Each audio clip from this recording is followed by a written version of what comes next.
everyone. I'm here to discuss section B of paper 2 of UPSC 2025 main examination. Nature of questions, as I said in this session yesterday also, has been to moderate to difficult level. क्योंकि questions इतने general nature के हैं कि जब general nature के questions होते हैं तो define content create करना अपने आप में बहुत challenging हो जाता है. ये उन्हीं बच्चों के लिए आसान होता है जो conceptual clarity रखते हैं, टर्म्स से बहुत अवगत होते हैं और जिन्होंने अपनी कंटेम्प्रेरी एस्पेक्ट माने जिसको अपडेशन को अपना ऑन टाइम ट्रैक पर रखा है. वो बच्चे जो शॉर्टकट लेने की कोशिश कर रहे हैं, आप सब अग्री करोगे, उन सबको ये क्वेश्चंस एक बार बैठकर बात करने के लिए तो बहुत आसान लगे होंगे, लेकिन अप्रोप्रिएटली 150 वर्ड 250 वर्ड लिखना with illustration flow chart difficult लगा होगा. पर जिन बच्चों ने कॉम्प्रिहेंसिव अप्रोच से स्टडी किया है उनके लिए बहुत जरूरी है. तो before I begin this session हम एक बार दोबारा से रीस्टैब्लिश करना चाहेंगे, शॉर्टकट नहीं है यूपीएससी के लिए, मत भागो उसके पीछे. एलिमेंट्री टेक्स्ट बुक को पढ़ना अपने लिए मैंडेटरी कंपल्शन बनाओ, इसके बिना नहीं हो सकेगा. एनसीईआरटीज आपकी गीता, बाइबल, कुरान जो भी आप मानते हो वो है, उसके अलावा newspaper. So don't rush up with shortcuts. अपनी तैयारी को हमेशा हमें एग्जामिनेशन पैटर्न के हिसाब से ओरिएंट करने की जरूरत होती है. डायनामिज्म एग्जामिनेशन पैटर्न का एक इंटीग्रल पार्ट है.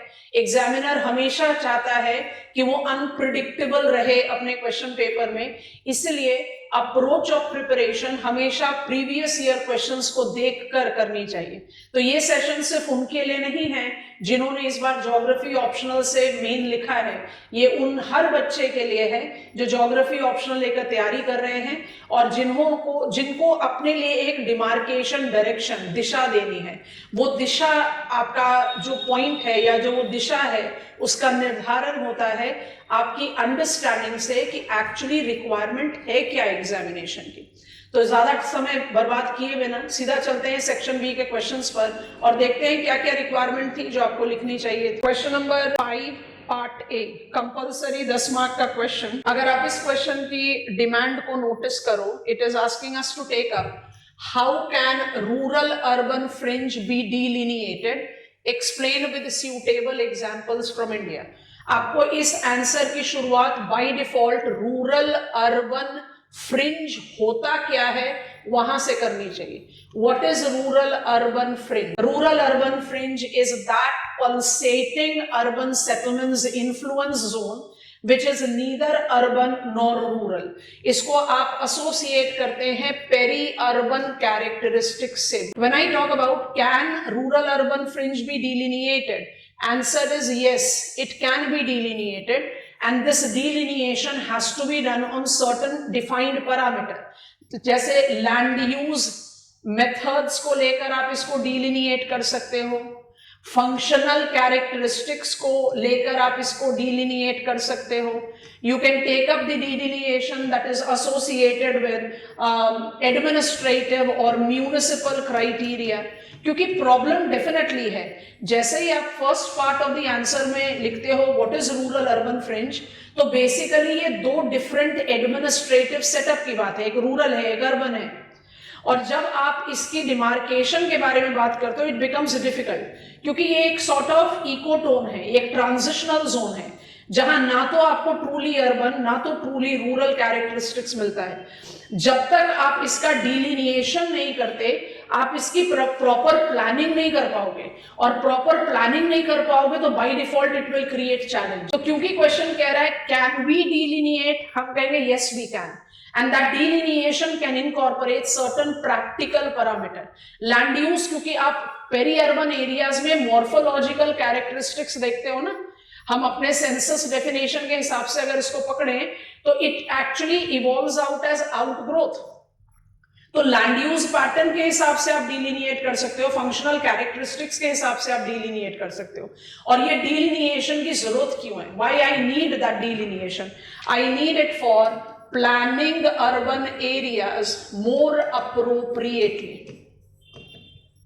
I need to have it in integrative, economic and ecological approaches, क्योंकि आपसे पूछना है with suitable examples of India, तो आप एग्जांपल्स जस्टिफाई कर सकते हैं, but you have to justify it with terms of parameters, and I need to decrease land use or land ownership related conflicts. अब सोचो, इसको क्रिएट आउट करो। हमने रूरल अर्बन फ्रिंज का डेफिनेशन दे दिया एग्जामिनर को, बताया कि yes we can plan rural urban fringe, we can delineate it. That delineation attempt of course इतना सिंपल नहीं है। एग्जाम्पल्स आप जस्टिफाई करो, दिल्ली मेट्रोपॉलिटन रीजन है, मुंबई मेट्रोपॉलिटन रीजन है, चेन्नई मेट्रोपॉलिटन रीजन है, क्या आप इसमें मल्टीपल पेरी अर्बन एरियाज नहीं लेते हो? बिल्कुल लेते हो। जब भी आप टाउन प्लानिंग के बारे में बात करोगे, you can not B planning the corridors of municipality, क्योंकि उस टाउन का सारा कैरेक्टरिस्टिक्स उस टाउन के साथ नहीं है, it is related to its peri urban areas also. तो आप cite examples when you are writing the probability और द कॉजेस और the reasons why I should plan it and what are the ways I should plan it, वहां पर लिख सकते हो, या टुवर्ड्स कंक्लूजन लिख सकते हो। You can take up examples very clearly that way. Okay, next question थोड़ा सा इंटरेस्टिंग है, क्योंकि नॉर्मली जब भी हम कल्चरल रीजनलाइजेशन ऑफ इंडिया की बात करते हैं, हम कहते हैं लिंग्विस्टिक रीजनलाइजेशन अप्रोप्रिएट है, पर हमसे एग्जामिनर ने पूछा spatial distribution of religious group in India does not show any specific pattern, illustrate with arguments. आप ये एसोसिएट कर सकते हो आपका salient features of Indian society। हमने काफी डिटेल्स में इसका सेशन लिया है, अगर आपको कोई भी डाउट है तो आप उधर देख सकते हो, क्योंकि ये तो बिल्कुल ओवरलैपिंग टॉपिक्स है ना, जहां ऑप्शनल और जनरल स्टडीज का सिग्निफिकेंट ओवरलैप है, और ये ओवरलैप हम ज्योग्राफी ऑप्शनल के स्टूडेंट्स को हमेशा इनकैश करना चाहिए। तो हमारा जो रिलीजियस ग्रुप है या रिलीजियस डिस्ट्रीब्यूशन है वो डिफ्यूज्ड है, इट इज डिफ्यूज्ड। हम किसी भी पॉइंट पर किसी भी रिलीजियस आइडियोलॉजी को एक गिवन रीजन के साथ एसोसिएट नहीं कर पाते। Actually it gives us the reference of we the multi religious society incorporate assimilation, जिसको आप inclusion बोल सकते हैं, along with not tolerance but acceptance culture। क्योंकि जब आप बात करते हो India as a multi religious country, a secular state, तो ये सेक्युलर स्टेट अपने साथ कुछ इतने स्ट्रॉन्ग स्ट्रेंथ लेकर चल रहा है कि आप अपने इंट्रोडक्शन ऑफ आंसर में एग्जामिनर को इस चीज से कन्विंस कराओ। 80% of population, 80% plus is Hinduism follower, उसके बाद आपके 5 आ गए माइनॉरिटी रिलीजन, आपने उसका इंट्रोडक्शन दे दिया, उसके बाद आप बात करो कि we as multi religious country do not show that spatial pattern of religious affiliation, कि भाई ये रीजन इसी रिलीजियस एफिलिएशन के साथ है, तो it somewhere justifies the positive, these are the pro factor, the positive aspect that we correlate with Indian cultural identities.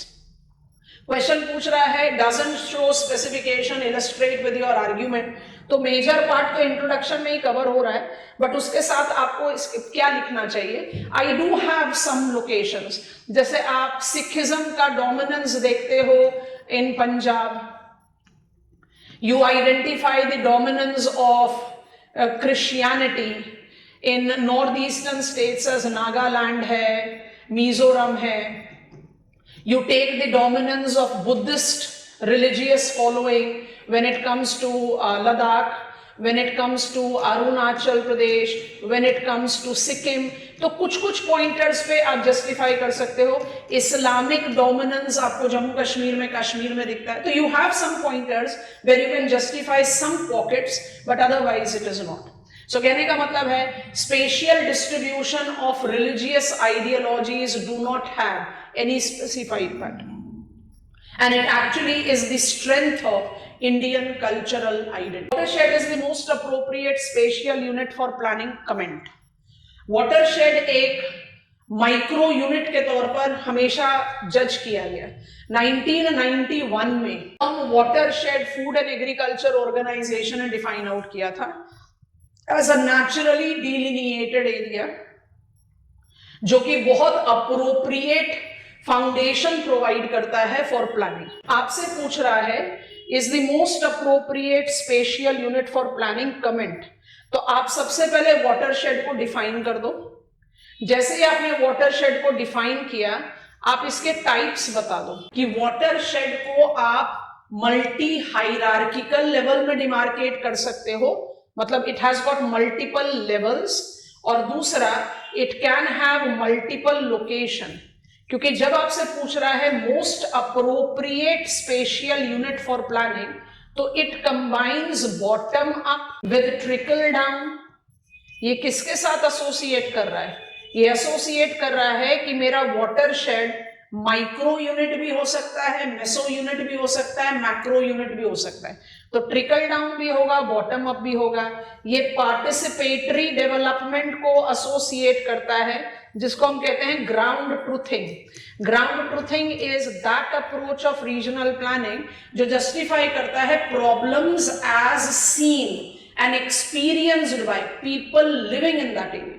आप air condition office में बैठ के जिस चीज के प्रॉब्लम की प्लानिंग कर रहे हो, वो शायद रियल नेचर ऑफ प्रॉब्लम ही नहीं है, या उसकी प्लानिंग प्रैक्टिकली नहीं है। क्योंकि आप वाटरशेड अप्रोच ले रहे हो, तो you are taking up the ground truthing. ये बहुत इंपॉर्टेंट है इन फैसिलिटेटिंग इकोलॉजिकल सस्टेनेबिलिटी, क्योंकि it associate itself with soil, water, biodiversity restoration. It is very significant for economic inclusion, क्योंकि ये अप्रोप्रिएशन या जिसको आप बोलते हैं ना क्रॉप इकोलॉजिकल जोनेशन, किस एरिया के लिए क्या चीज सबसे ज्यादा कंड्यूसिव है, उसको ये जस्टिफाई करता है। और यही जो इकोनॉमिक इंक्लूजन है, इसको आप लोकेशन बेस्ड डाइवर्सिटी के साथ ऐड ऑन कर दो। जैसे मेरा वाटरशेड डेजर्ट एरिया का भी हो सकता है, मेरा वाटरशेड हिल एरिया का भी हो सकता है, मेरा वाटरशेड कोस्टल एरिया का भी हो सकता है, मेरा वाटरशेड डेल्टाइक रीजन का भी हो सकता है, ड्राउट प्रोन रीजन का भी हो सकता है, रिवर बेसिन का भी हो सकता है। मतलब you have so many diversity of watershed कि आप अप्रोप्रिएशन एज व्हाट, भाई मेरा जो प्रॉब्लम इन डेजर्ट होगा वो प्रॉब्लम मुझे पारमोइस्ट एरिया में थोड़ी मिलेगा। तो you are actually making it absolute in accordance to the location. क्योंकि प्लानिंग का लॉजिक क्या होता है, हर स्पेसिफिक एरिया की कस्टमाइज्ड प्रॉब्लम को ओवरकम करना बाय मोबिलाइजिंग उसका कस्टमाइज्ड पोटेंशियल। तो आपके इस पूरे आंसर में वाटरशेड की वो कैरेक्टरिस्टिक्स इवॉल्व आउट होनी चाहिए।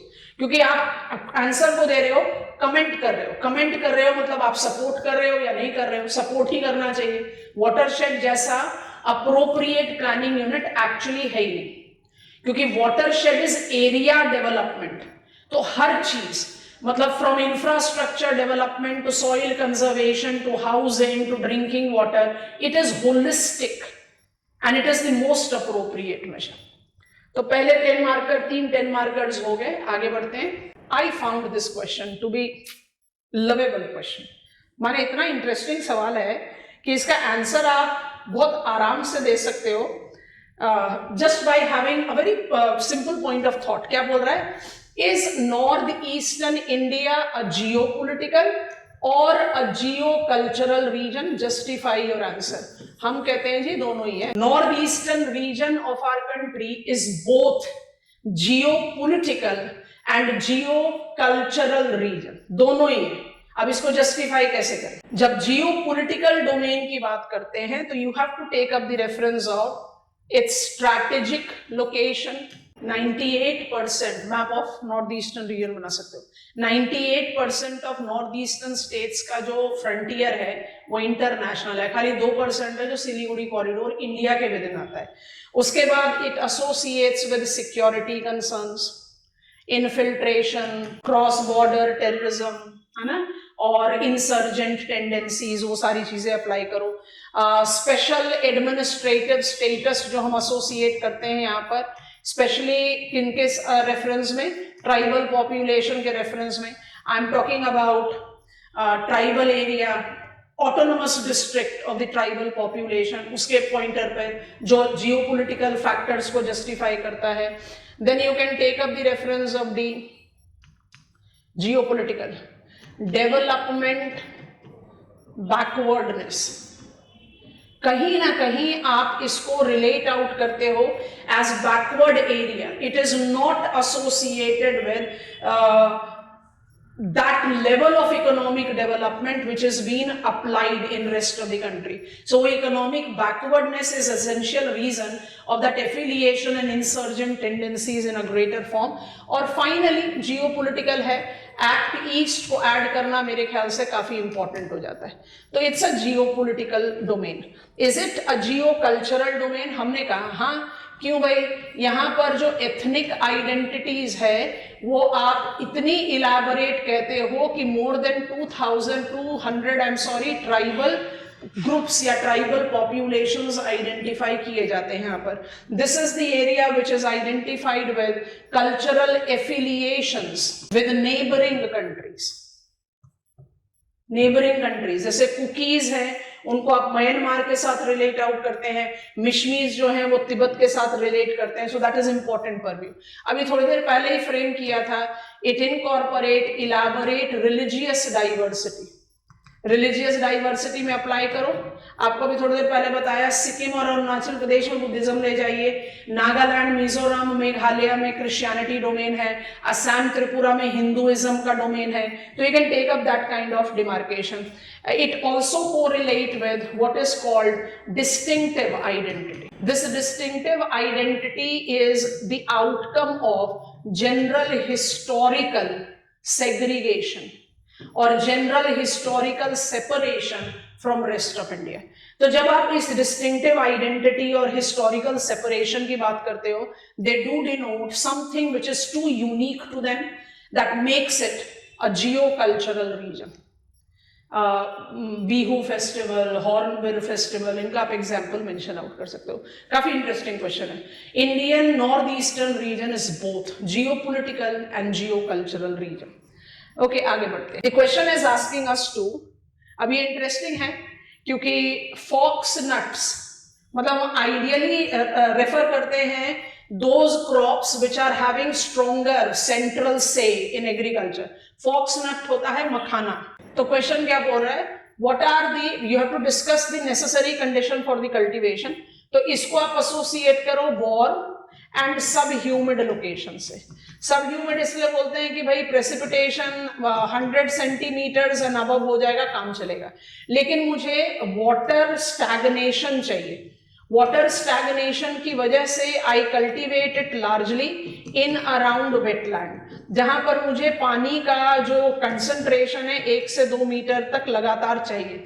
सॉइल मुझे न्यूट्रल से एसिडिक लेवल का चाहिए होता है. When I take all these conditions, I associate it to be cultivated in Bihar. Bihar 80 से 90% तक मखाना का प्रोडक्शन करता है. ईस्टर्न उत्तर प्रदेश है, असम है, वेस्ट बंगाल है. जब 90% आपने बिहार के साथ ले लिया तो उसके बाद मेरे ख्याल और किसी को लिखना नहीं चाहिए. मध्य प्रदेश, झारखंड जैसे स्टेट्स में भी in around pond area fox nut का कल्टीवेशन होता है. फॉक्स नट को सुपर फूड बोलते हैं. Describe the areas of its production. तो एरियाज डिस्क्राइब करते हुए आप जस्टिफाई करोगे कि मिथिला प्लेन्स का जो लाइवलीहुड है वो मेजरली मखाना कल्टीवेशन पर अप्लाइड है. It is associated to be super food, और ये सुपर फूड का टैग इसको इंपॉर्टेंट एक्सपोर्ट पोटेंशियल देता है. It is identified with high nutritional value and that is the reason it is integral part of Indian dietary culture. आप ये चीजों को इंट्रोडक्शन में लिख सकते हो, कंक्लूजन में लिख सकते हो. Fox nut is recognized to be that conventional yield in India which is associated with huge potentials of growth, and that is the reason when I take up the reference of its production purview, I associate it with strong economic inclusion. क्योंकि जब livelihood security की आप बात करते हो ना, तो आप इसमें एक पॉइंट जरूर ऐड कर सकते हो. It's a labour intensive task. सब कुछ यहाँ पर मैनुअल चलता है. तो ये माने seed sowing, weed control, extracting, post harvesting, handling, सब कुछ मैनुअल लेबर ओरिएंटेड है. तो अगर मैनुअल लेबर ओरिएंटेड होगा तो एम्प्लॉयबिलिटी भी तो जनरेट करेगा. So it is something that has been associated with a positive kind of characteristics when it comes to agricultural domain in the country. ठीक है, this covers up our first 5-10 marker questions. हम अब आगे बढ़ते हैं. Describe the causes of phenomena of urban heat island. What are the effect measures to deal with this phenomena in India? अब phenomena of urban heat island इतनी बार कहा सुना जा चुका है कि मेरे ख्याल से हम लोग सब इसके बारे में जानते हैं. अर्बन हीट आइलैंड इफेक्ट को आप एसोसिएट करते हो लैंड यूज चेंज से, आप एसोसिएट करते हो अर्बन कैनियन इफेक्ट से, आप एसोसिएट करते हो एमिशन से, which relates to not just vehicular or industrial, it is also AC का emission.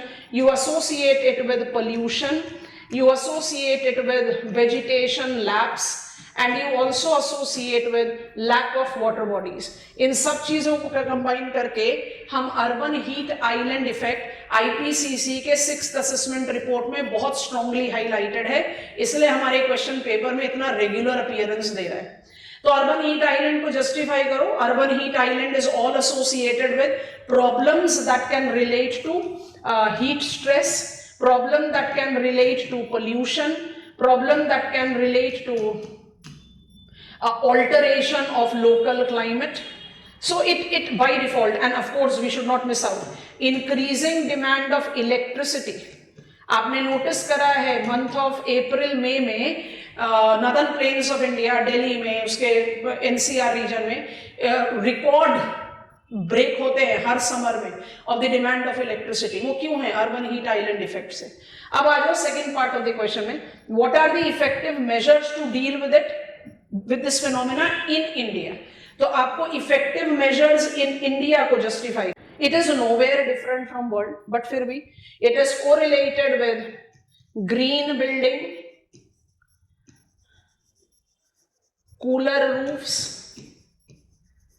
कूलर रूफ्स जिसमें रिफ्लेक्टर्स एक्सेट्रा लगाना.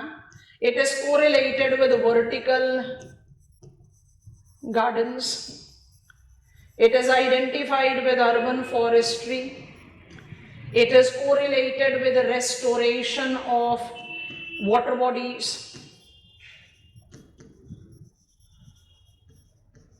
Urban water bodies. Examples दे सकते हैं. Actually ये सारा कुछ टाउन प्लानिंग अप्रोचेस के साथ एसोसिएट होता है. You have to relate it to smart cities mission, और वहीं पर क्योंकि हम पोल्यूशन के साथ इसको एसोसिएट करते हैं तो green vehicles.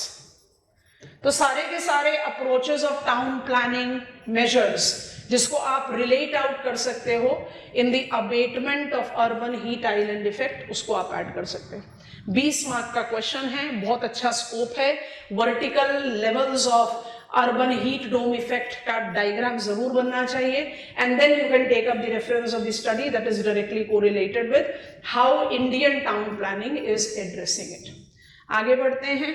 with reference to transport and communication network of India, critically discuss Sagarmala project.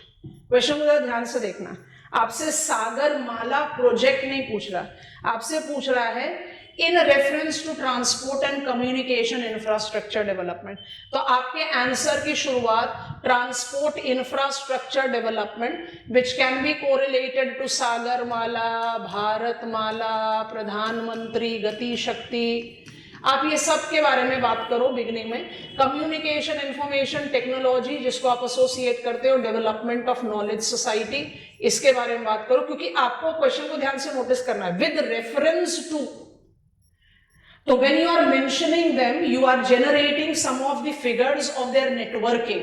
Map of India बना के आप रैपिड रेल कनेक्टिविटी कॉरिडोर दिखा सकते हो, गोल्डन क्वाड्रिलेटरल दिखा सकते हो, है ना. You have to talk about some of the cases of transport and communication network. Introduction का काम इससे करोगे. उसके बाद बोल रहा है क्रिटिकली डिस्कस सागरमाला प्रोजेक्ट. तो सागरमाला प्रोजेक्ट की जो आपने शुरुआत करी वो करी 2016 में, and it relates two port lead development.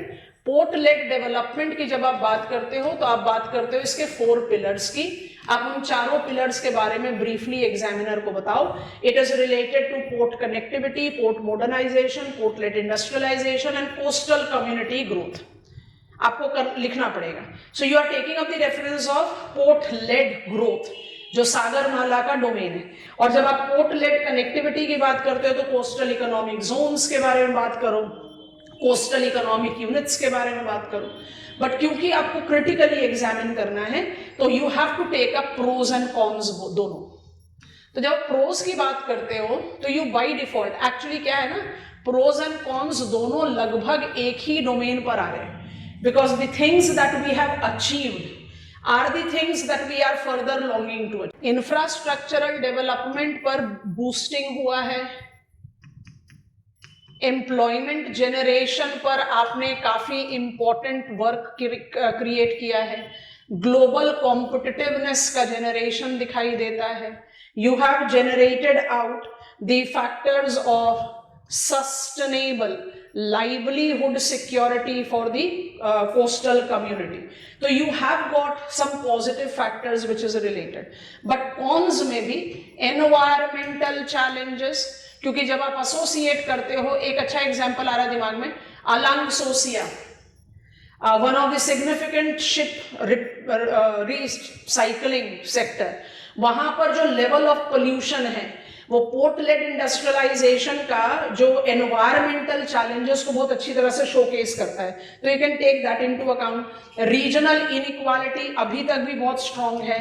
Actually when I take up the states like Gujarat, Maharashtra, port led industrialization का बहुत मैसिव ग्रोथ दिखाई देता है. बट वहीं पर पहुंच जाओ उड़ीसा में, we don't have that level of development. So there is regional inequality which is there. We are also having the problem that is correlated to displacement of the coastal community. ये important challenge है. We also correlated to the global tariff and trade का जो अभी तो tariff का something which is, I rewrite, tariff something which is too challenging for us to bear. 50% का tariff जो USA ने इम्पोज किया, that tends to create out uncertain condition. और जो सबसे इंपॉर्टेंट चीज हम कहेंगे वो ये है कि हमारे पास ऑलरेडी बहुत सारे पोर्ट्स हैं. जब आप डिमार्केट करते हो सागरमाला तो आप कहते हो पोर्ट मॉडर्नाइजेशन. तो 12 मेजर पोर्ट हैं, 200 माइनर पोर्ट हैं. न्यू पोर्ट डेवलपमेंट तो सिरकाजी है, वधावन है, we have got the ports that are identified, the new major ports that have been identified. अब रिक्वायरमेंट पोर्ट डेवलपमेंट की नहीं होकर किसकी है, हिंटरलैंड डेवलपमेंट की. तो आप जब क्रिटिसाइज कर रहे हो या क्रिटिकल डायमेंशन दे रहे हो तो मेरे ख्याल से ये पॉइंटर्स ज्यादा स्ट्रांगली जस्टिफाई होते हैं. पोर्ट्स हमारे कंट्री में in reference to our position, in reference to the shoreline length sufficient है. पोर्ट को मॉडर्नाइजेशन देना चाहिए. न्यू पोर्ट डेवलपमेंट की इतनी रिक्वायरमेंट नहीं है जितनी प्रायोरिटी रिक्वायरमेंट इंटरलैंड डेवलपमेंट की.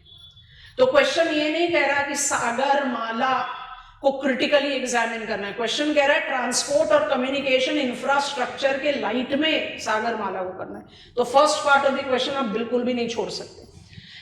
अच्छा, what are the key features of sex ratio population in India. अब इसका प्रॉब्लम ये है कि मेरे पास 2011 सेंसस है और 2011 सेंसस के बेसिस पर ही आपको सेक्स रेशियो लिखना पड़ेगा. की फीचर्स है तो की फीचर्स को आप जस्टिफाई कर दो कि 2011 सेंसस के हिसाब से आप 940 फीमेल्स पर 1000 मेल लेते हो और चाइल्ड सेक्स रेशियो 914 है. आप ट्रेंड डिमार्केट कर दोगे तो 1951 में I had 11 actually administrative units जिनका अबव इक्विटी सेक्स रेशियो था और 2011 में आकर ये सिर्फ 2 एडमिनिस्ट्रेटिव यूनिट्स हैं, केरला एंड पुदुचेरी. तो कहीं एक चैलेंजिंग एवेन्यू आता है कि भाई हम जितने मॉडर्नाइज होते जा रहे हैं उतना जेंडर वाइज होते जा रहे हैं. क्वेश्चन पूछने वाला है. पैटर्न की बात करोगे तो you correlate it with the fact that northern states, मतलब क्लियर नॉर्थ साउथ डिवाइड है. इसमें आपको ये जज करना है कि आपको नॉर्थ ईस्ट में नहीं जाना. नॉर्थ में कोई भी स्टेट 2011 सेंसस के हिसाब से 900 के ऊपर का सेक्स रेशो नहीं दिखा रहा, जिसमें जो एडमिनिस्ट्रेटिव यूनिट्स हैं like Punjab, Haryana, national capital territory, Chandigarh, वहां पर सेक्स रेशो सबसे ज्यादा चैलेंजिंग था। बहुत हिस्टोरिकल डेटा है, बट बात वही है, साउथ में इट इज स्टिल फेवरेबल। तो आप एक general features of sex ratio बताइए। चाइल्ड सेक्स रेशो ने 2011 में कंसिस्टेंट डिक्लाइन शो किया, दो ओवरऑल सेक्स रेशो ने एक जनरल इंप्रूवमेंट शो किया।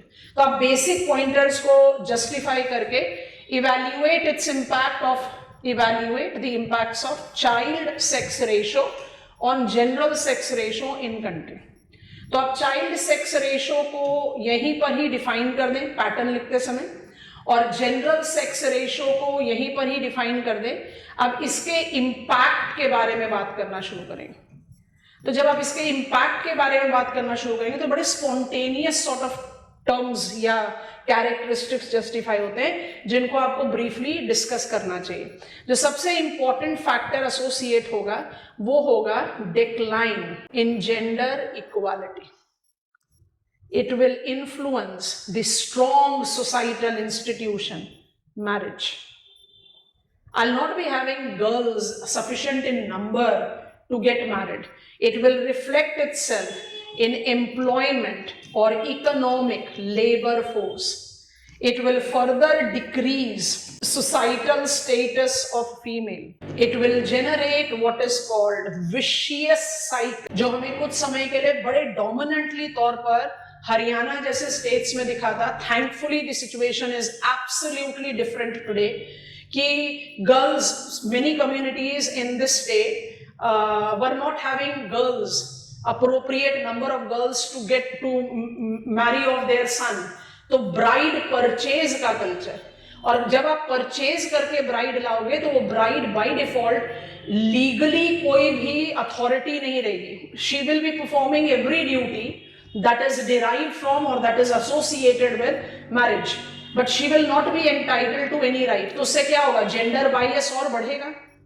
तो थोड़ा सा फ्यूचरिस्टिक परव्यू में देकर इसका इम्पैक्ट को जज किया जा सकता है। इट इज समथिंग एज विच आई से अ सरप्राइजिंग क्वेश्चन, क्योंकि डेटा टेबल हमारे पास जो है वो काफी ओल्ड है, और उस डेटा टेबल पर एनालिसिस साइट आउट करना in a full fledged asked question अपने आप में थोड़ा सा I'll say it was something that was unexpected, क्योंकि डायरेक्ट पॉपुलेशन पर क्वेश्चंस की लिमिटेशन इसलिए हो रही है हमारे पेपर 2 में कि 2011 के बाद हमने अपडेट किया ही नहीं। But though the question is asked, if you had decided to mark it, you should mark it. अच्छा, explain the factors that contributes to drought in India with specific reference to food production, distribution and availability. Can Indian agricultural policies resolve it? अब question में बहुत सारे part हैं। Explain the factors that contributes to drought in India. तो सबसे पहले तो शुरुआत करो कि इंडिया में ड्राउट का मतलब क्या होता है। इंडिया में ड्राउट 3 तरीके के हैं, एग्रीकल्चरल ड्राउट है, क्लाइमेटोलॉजिकल ड्राउट है और हाइड्रोलॉजिकल ड्राउट। आप पहले तो ड्राउट का डेफिनेशन बताइए, टाइप बताइए। ड्राउट का डेफिनेशन और टाइप बताने के बाद आप उसके कॉजेस को जस्टिफाई करेंगे, क्योंकि आपने जब 3 टाइप ऑफ ड्राउट बता दिया तो कॉजेस अपने आप जस्टिफाई होते हैं। तो what are the causes of drought in India? Causes of drought in India natural है, जो एसोसिएट करता है बोथ प्रिवेलिंग क्लाइमेट से और location. Climate, we are monsoonal climate, हमारा 70% ऑफ एनुअल रेन होता है 3 से 4 महीने, बाकी साल पर सूखा ही रहता है। और लोकेशन इसलिए कि lesser the annual amount of precipitation, higher is variability of precipitation, तो एग्रीकल्चरल ड्राउट ज्यादा रहेगा। इसके अलावा इट इज ह्यूमन इंड्यूस्ड, जो कि somewhere is associated with unsustainable practices, change of the climate and etcetera. जब आप इस पार्ट ऑफ द क्वेश्चन को लेते हैं drought with specific reference to food production, distribution and availability, तो ड्राउट का इफेक्ट, क्योंकि जो मोस्ट रीअकरिंग डाउट है हमारे कंट्री में वो एग्रीकल्चरल ड्राउट, और एग्रीकल्चरल ड्राउट के साथ एसोसिएट किसके साथ करते हैं? Rain fed agriculture. तो जब रेन फेड एग्रीकल्चर को आप रिलेट कर रहे हो एग्रीकल्चरल ड्राउट से, तो automatically reoccurring drought, the most frequently reoccurring drought, agricultural drought, directly food security को चैलेंज करेगा। तो वहां पर production loss, I can write it here, reference to food production distribution and availability, तो आप इसको ऐसे स्पेसिफाई कर दीजिए कि I be having food production का loss,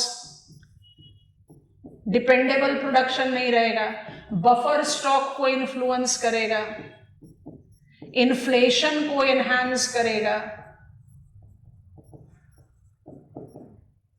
I hope you are understanding.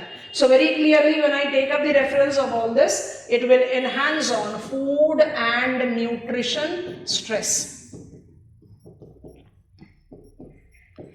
तो आपने पहले पार्ट ऑफ आंसर में ड्राउट को डिफाइन करके, ड्राउट के कॉजेस को बताकर किस तरीके से agricultural drought, the most frequently experience drought को जस्टिफाई करो, और उसके बाद बता दो how it is influencing food production, distribution and availability. Indian agricultural policies can resolve it. कुछ कुछ एग्रीकल्चरल पॉलिसीज को आप डेफिनेटली जस्टिफाई कर सकते हो। कौन कौन सी एग्रीकल्चरल पॉलिसीज हैं जिनको आप जस्टिफाई कर सकते हो? प्रधानमंत्री कृषि सिंचाई योजना, national food security act 2013, you can take up the reference of the agricultural programs that is related to smart agriculture, जहां पर आप क्लाइमेट रेजिलिएंट एग्रीकल्चर की बात कर रहे हैं। You are taking up the reference of crop ecological zonation. ये सारे पॉइंटर्स के साथ आप पॉजिटिव परव्यू पर जस्टिफाई कर सकते हैं, क्योंकि ये पूछ रहा है can Indian policies resolve this issue. आपको कॉन्स भी जरूर लिखना चाहिए, और कॉन्स को आपको किसके साथ एसोसिएट करना चाहिए, हम यहाँ पर लिख रहे हैं I still continue to have prominence on irrigated area. जो रेन फेड रीजन है वो अभी भी हाईली वल्नरेबल है, तो आपको इसके बारे में जस्टिफाई करना चाहिए। ग्राउंड वाटर का ओवर एक्सप्लॉइटेशन, ओवर यूसेज एक बहुत बड़ा चैलेंज है जिसको हाईलाइट करना जरूरी है when it comes on to agricultural drought proofing, that is an important thing. उसके बाद भी unprecedented and unpredictable impact of changing climate, क्योंकि हमेशा याद रखो इंडियन एग्रीकल्चर आज की डेट में भी डोमिनेंटली क्रॉप कल्चर है, और ये जो डोमिनेंटली क्रॉप कल्चर है जिसमें आप up to 60% rain fed agriculture की बात कर रहे हो, तो एग्रीकल्चरल वल्नरेबिलिटी बहुत हाई है। I do have some programmes which can have a significant, and they are playing significant role in ensuring कि food availability, food security, food distribution रहे। I'm generating more resilient agriculture, but it is far from having its universal presence. So इस तरह से इस answer को आपको create करना चाहिए। आगे बढ़ते हैं। ट्विस्ट टर्न है काफी इस क्वेश्चन में, थोड़ा सा ध्यान रखने की जरूरत है। नोटिस करो, what are the causes and consequences of land degradation. हम नॉर्मली क्वेश्चन को हाफ वे रीड करके प्रीएम्प्ट करने की हैबिट में रहते हैं। लैंड डिग्रेडेशन पूछ रहा है due to desertification in India. ISRO justify करता है दैट इंडिया का कम से कम 30% लैंड जो है वो लैंड डिग्रेडेशन पर है, और डेजर्टिफिकेशन 25% एरिया पर अप्लाइड है। तो causes and consequences of land degradation due to desertification, तो आपको डेजर्टिफिकेशन पर फोकस करना है। डेजर्टिफिकेशन पर जब आप फोकस करना शुरू करते हो तो you have to take up the demarcation of what is desertification. Desertification is identified to be all unsustainable practices that decreases or terminates biotic potentials of a given location. और कौन कौन से रीजंस होते हैं? अनसस्टेनेबल एग्रीकल्चरल प्रैक्टिसेस होता है, over grazing होता है, it is also correlated to deforestation. India के केस में ये सारी चीजें एप्लीकेबल हैं। अनसस्टेनेबल एग्रीकल्चरल प्रैक्टिसेस अपने आप मैक्सिमम कवरेज दे देगा, माने उसमें सॉइल एग्जॉशन, वाटर लॉगिंग, सारी चीजें आ जाएंगी। तो आप इनको जस्टिफाई करो नेचुरल में। डेजर्टिफिकेशन और लैंड डिग्रेडेशन नेचुरल कॉजेस से भी होते हैं, which is correlated to prevailing climate, my topography. तो आप अपने आंसर की शुरुआत करोगे causes of land degradation due to desertification. Desertification is involving natural domain also. but dominantly it is due to human activity. अब इसके बाद आपसे पूछा है consequences. तो जब आप consequences लिखोगे तो मेरे ख्याल से क्लियर फ्रेम, जो पॉइंटर्स आपको consequences के लेने चाहिए, वो economic consequences, social consequences and ecological consequences में आराम से आप अरेंज करो. इकोनॉमिक consequences में production productivity decline, output decline, economic insecurity increase, social में conflicts, resource scarcity and agrarian unrest. आप इस तरह के पॉइंटर्स को क्रिएट आउट कर सकते हो. फिर पूछ रहा है examining with reference to various regional issues. तो क्या आप second part of the question को अलग से लिखो? मेरा एडवाइस है हाँ, अलग से लिखना चाहिए. आपने जब पूरा फ्रेम तैयार कर दिया, what is desertification, how it is correlated to no say land degradation related to desertification, आपने उसके इम्पैक्ट जस्टिफाई कर दिए. उसके बाद आप डिमार्केट करो, there are so many different regional dimension, और ये डिफरेंट रीजनल डायमेंशन में फिर आप वे फॉरवर्ड एड ऑन करते जा सकते हो.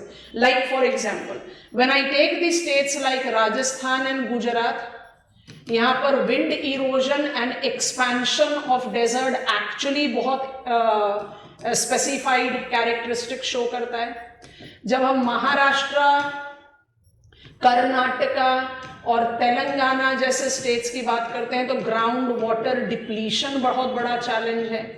जब हम states like Punjab, Haryana, western Uttar Pradesh की बात करते हैं तो वाटर लॉगिंग, सैलिनाइजेशन का इंपॉर्टेंट चैलेंज है. नॉर्थ ईस्टर्न स्टेट्स में जाते हो तो physical quantity of soil loss because of jhum और शिफ्टिंग एग्रीकल्चर का डोमेन है. आपको बात समझ में आ रही है? तो हर एरिया में अलग अलग पॉसिबिलिटी या प्रोबेबिलिटी के साथ आप एसोसिएट करते हो लैंड डिग्रेडेशन को. एंड लैंड डिग्रेडेशन का एसोसिएशन मिनरल रिच स्टेट्स जैसे झारखंड है, छत्तीसगढ़ है, उड़ीसा है, वहां पर land degradation mining related activities है. तो आप एक्चुअली अपने आंसर को, मेरी एडवाइस तो ये है कि आप सेकेंड पॉइंट को सेपरेटली लिखें, क्योंकि जब आप एग्जामिन इट्स इन्फ्लुएंस लिखोगे तो आपको रेपिटेशन में नहीं डालना पड़ेगा कि भाई डेजर्टिफिकेशन, जो लैंड डिग्रेडेशन और डेजर्टिफिकेशन से कॉज हुआ है, तो आप हर बार में कॉजेज रिपीट नहीं कर रहे. आपने इंट्रोडक्शन में दे दिया एग्जामिनर को, आप इनके साथ वे फॉरवर्ड ओवरलैप कर सकते हो. United Nations Convention to Combat Desertification, land degradation neutrality 2030, India है इसका part and parcel. And we have got COMPAS, Compensatory Afforestation Management and Planning Authority. अगर मेरा लैंड डिग्रेडेशन डेजर्टिफिकेशन को कॉज कर रहा है तो CAMPA's fund can be mobilize towards it. अब हमने इतने लंबे समय से इंडिया का ग्रेट ग्रीन बेल्ट इनिशिएटिव को प्लान कर रखा है, इंप्लीमेंट नहीं कर रहे. अगर अरावली के पैरेलल ये ग्रेट ग्रीन बेल्ट बनता है तो राजस्थान, गुजरात, मध्य प्रदेश जैसे स्टेट्स का तो मेजर लैंड डिग्रेडेशन और डेजर्टिफिकेशन का चैलेंज खत्म होगा. आप इस पर अपने आंसर को कंप्लीट कर सकते हो. Examine the validity of blue economy initiatives in India, elaborate on the impact of this on economy of the countries development. What is blue economy? That is what you have to take into account.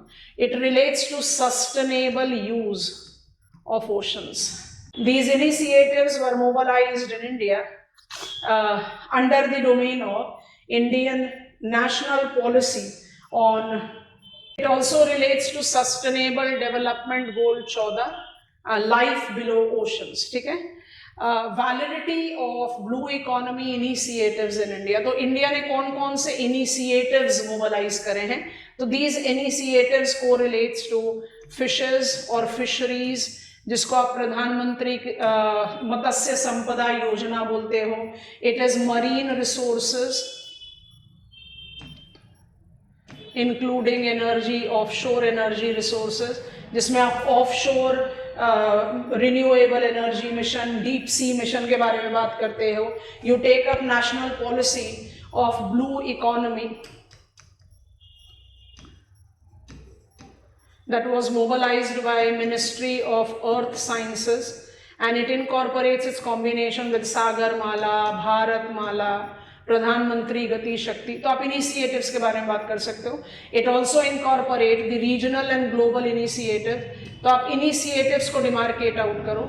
I am talking about Indian Ocean Rim Association, I am talking about Indian Indo Pacific collaborations, जहां पर you are trying to mobilize sustainable use of resources, associating itself with inclusion, coastal community development, etc. Impact of this on countries development, impact को आप दोनों तरीके से justify कर सकते हो, pros and cons। और बड़ा interesting है, I can justify the impact that needs long-term integrative approach, क्योंकि जो आप इम्पैक्ट के बारे में बात करते हो ना with blue economy in countries developments, मेरे को जस्टिफाई होता है पॉजिटिव इम्पैक्ट भी और नेगेटिव इम्पैक्ट भी। तो अगर मुझे नेगेटिव इम्पैक्ट्स को ओवरकम करना है तो मुझे पॉजिटिव इम्पैक्ट्स को ज्यादा प्रोमिनेंस देना पड़ेगा, उसके लिए एक कोलैबोरेटेड अप्रोच बहुत ज्यादा जरूरी है। So what are these impacts? Resource security, employment generation, inclusion, sustainability, because you have to take care of ecological setup to sustain it for the longer time। और इसी का opposite आ जाएगा pressure on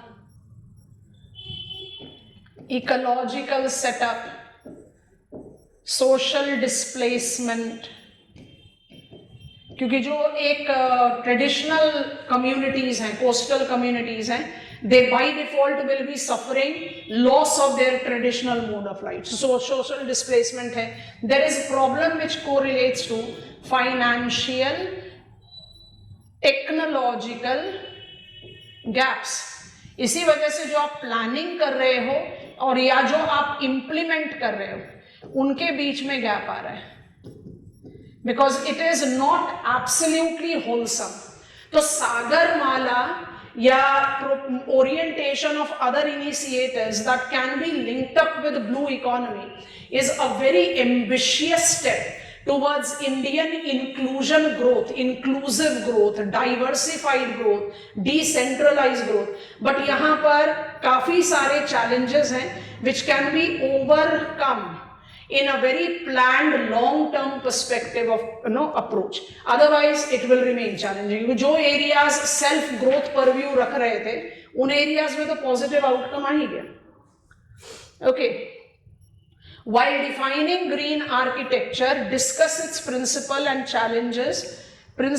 challenges in response to climate change in India। green architecture किसके साथ associate होता है? Urban infrastructure development के साथ। I am certainly not saying it can not be applied to rural, but इसका प्रिंसिपल फोकस जो है वो अर्बन इंफ्रास्ट्रक्चर के साथ है। Green architecture is correlated with environment friendly buildings. Environment friendly buildings के साथ जो एसोसिएशन है वो बाय डिफॉल्ट रिलेट करता है फंडामेंटल प्रिंसिपल्स। अब फंडामेंटल प्रिंसिपल्स को आप एसोसिएट करो, सारे के सारे पॉइंटर्स टाउन प्लानिंग से आते हैं, सारे के सारे पॉइंटर्स। सो कौन कौन से पॉइंटर्स हैं? The principles that correlate with green architecture is energy efficiency, is clean energy, is lesser waste generation, is water harvesting, it is pleasing indoor environment, it is decreasing pollution level। Basically आप वो सारे principles apply कर रहे हो जो sustainable town planning के लिए चाहिए। And that is where we have taken up the reference of green rating for integrated housing assessment. अब आपसे क्वेश्चन पूछ रहा है challenges in response to climate change. तो चैलेंजेस तो बाय डिफॉल्ट एसोसिएट करेगा हाई कॉस्ट से, अवेलेबल स्किल या लेबर से, conflict that goes between what is your socio-economic choices, क्योंकि आप खुद से अप्लाई करो, जितने भी ग्रीन बिल्डिंग मटेरियल होंगे वो नंबर 1 कॉस्टली होंगे और नंबर 2 वो एसोसिएट नहीं करेंगे with the modern ways of living. तो number 1 I will not be affording it and number 2 I won't be liking it. Why I won't be liking it? Because it is correlated essentially with not my perceived way of living. And it is also correlated with increased pressure of urbanization. तो आप इसको एक point पर justify नहीं कर सकते. Define करो green architecture और उसका प्रिंसिपल को साथ साथ लिखो. सारा ग्रीन आर्किटेक्चर एसोसिएट करता है सस्टेनेबिलिटी के साथ, जहां पर आप सारे building panels, CFL, energy efficiency, self lightning, waste management, rain water harvesting, solar panel development, सब चीजें. और इसके साथ जो चैलेंज है वो क्या है? By default it is correlated to acceptance, and acceptance is not there because it is not in compatibility to what we call as elite form of life, and then it has got very high initial cost. और वो high initial cost सबसे major point है reluctance का of its acceptance. बहुत general open ended question है, कहीं से भी आप इसको जनरल स्टडीज के साथ ओवरलैप कर सकते हो, हार्डकोर ज्योग्राफिकल नहीं कहा जा सकता. With reference to typical examples, assess why regional planning in India is important for island territories for their sustainable development. Typical example, अब टिपिकल का मतलब क्या है? आप कोई से भी एग्जाम्पल ले सकते हो जो एग्जाम्पल आपको एसोसिएट करे with proving your point. So I can start my answer by saying that India is having approximate 1400 different islands which are categorized as inland, which are categorized as near shore, and which are categorized as oceanic. And whenever I take island territory development, I highlight on oceanic islands, and oceanic islands includes Andaman and Nicobar Islands and Lakshadweep. Assess why regional planning is required. Regional planning is required, number 1, because they are geographically isolated. Number 2, because they have become more vulnerable due to change of the climate, sea surface temperature increase, hazard increase, सारी चीजें. And number 3, because of strategic significance as we are picking up with Indian Ocean region. जैसे ही आप island territory development के बारे में बात करते हो, आप associate करते हो island territory को as backward area. तो backwardness किस वजह से है? आपको वो point को justify करना है. What are the ways we have induced on the development purview for it? So I have got integrated island territory development agency 2017 से काम कर रहा है. नीति आयोग के बड़े स्ट्रॉन्ग इनिशिएटिव्स हैं जो रिलेट आउट करते हैं customize island territory development purview की तरफ. स्मार्ट सिटीज का एप्लीकेशन दिया है, पोर्ट ब्लेयर नाम चेंज हो गया है. So you can take up the reference of this, and you can also identify the mobilization that is related to blue economy. अभी थोड़ी देर पहले ही हमने इसके बारे में पढ़ा. और इसका जो चैलेंजेस जस्टिफाई करोगे उसको यहीं से ही अप्लाई करो, क्योंकि जब आप बात कर रहे हो why do I need regional planning for sustainable development, आपको जस्टिफाई करना है कि हम जितने भी आइलैंड टेरिटरी डेवलपमेंट के प्लानिंग या पॉलिसीज मोबिलाइज कर रहे हैं उनमें रिस्ट्रिक्शन क्यों है, उसमें रिस्ट्रिक्शन, उसमें चैलेंजेस क्या आता है. उसमें रिस्ट्रिक्शन या चैलेंजेस एसोसिएट करता है negatives.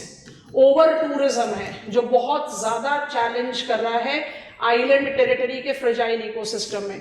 Tribal rights on land and forest का एसोसिएशन है. I hope you are understanding. Resilience of the involved community in terms of change of the climate, in terms of otherwise their cultural vulnerability is important. और सबसे important point है जो logistic या infrastructural cost of development, ये अभी भी restrict कर रहा है the precise nature of development. आप सी लाइंस ऑफ कम्युनिकेशन की बात करो, एयर कनेक्टिविटी की बात करो, ऑप्टिकल फाइबर नेटवर्क की बात करो. Are we having any match whatsoever of these developments on mainland versus island? नहीं. Cost logistic factor is very. Finally with reference to international border, discuss the related issues. So international borders को हम fault line बोलते हैं, fault line को आप associate करते हो with the टसल्ड land frontiers. ये टसल्ड लैंड फ्रंटियर्स का आप जो इंपॉर्टेंट रिलेटेड इश्यूज डिस्कस करना है, तो आप important factors with Pakistan, with China, with Bangladesh versus with Nepal, with Bhutan, with Myanmar, आप जस्टिफाई करो। आप सारे इंपॉर्टेंट लैंड डिस्प्यूट्स जो एसोसिएटेड हैं उनका ब्रीफ मेंशन दो। सर क्रीक है, लाइन ऑफ कंट्रोल है, लाइन ऑफ एक्चुअल कंट्रोल है, मैकमोहन लाइन है, सकसगाम वैली है, बाराहोती प्लेन्स है, चाइना के कंटेक्स्ट में बात कर रहे हैं, छार वैली है, और you are taking up the reference of the movement infiltration of refugees, आप उनके बारे में बात करो, एनक्लेव स्वैपिंग के बारे में बात करो। You have to take up that into account, giving suitable examples। So जब ये related issues के बारे में आप जब पॉइंटर पे बात करोगे तो आपको जस्टिफाई करना पड़ेगा उनके causes, और इन causes को आप essentially associate करते हो किसके साथ? You associate itself with colonial legacy। अभी हमने आपको enclave swapping के बारे में बात करी। ethnic overlap है, you have got cross border problems, so it is related to border challenges जो कि आप टेररिज्म के साथ एसोसिएट कर सकते हो, आप इंसर्जेंट टेंडेंसीज के साथ एसोसिएट कर सकते हो। You also correlate it with illegal trade, smuggling. तो प्रॉब्लम जो मेरे बॉर्डर के साथ है वो सिर्फ स्पेशियल नहीं होकर it incorporate multiple dimensions. And जब भी इस तरह के क्वेश्चन का आंसर क्रिएट करते हैं उसको हमेशा कंक्लूड करना चाहिए with way forward. So what are the things और मेजर्स और initiatives that India is taking into account? So we are taking development of border infrastructure, we are getting into the diplomatic negotiations or participation, we are taking into reference security, border post areas पर one border guarding force वाला logic आप यहाँ पर apply कर सकते हो। Confidence building measures बहुत important है, and by default we are taking up the reference of enhanced regional cooperation. अगर I take up the reference of settling down of river water dispute with Bangladesh, Nepal, majorly, totally तो कभी हो ही नहीं सकता, or we are taking up the reference of the approaches that are identified with confidence building talk after multiple incidents of standoff that India and China had. You can take up all those pointers into reference. So general nature of questions, pointers को थोड़ा सा अगर thought process दो, brainstorming करो तो points निकल कर आते हैं, but challenging है क्योंकि आपको इसको सोचकर फ्रेम कर कर लिखना है और वो भी टाइम बाउंड मैनर में, तो अपने आप में थोड़ा सा तो चैलेंजिंग होता है। इसलिए जब लेवल ऑफ क्वेश्चन जनरल हो तो आंसर राइटिंग डिफिकल्ट होती है, इसको अपने स्ट्राइड पर लेना है और जनरल क्वेश्चंस के जितने PYQs हैं उनका एक फ्रेम क्रिएट आउट करना है। As this will be our last session of the discussion of the 2025 main, I must remind all of you, I am coming up with the test series that will be based on PYQs. I think it's must for every student who are having geography optional to join. Happy learning to all of you. Bye-bye from my side.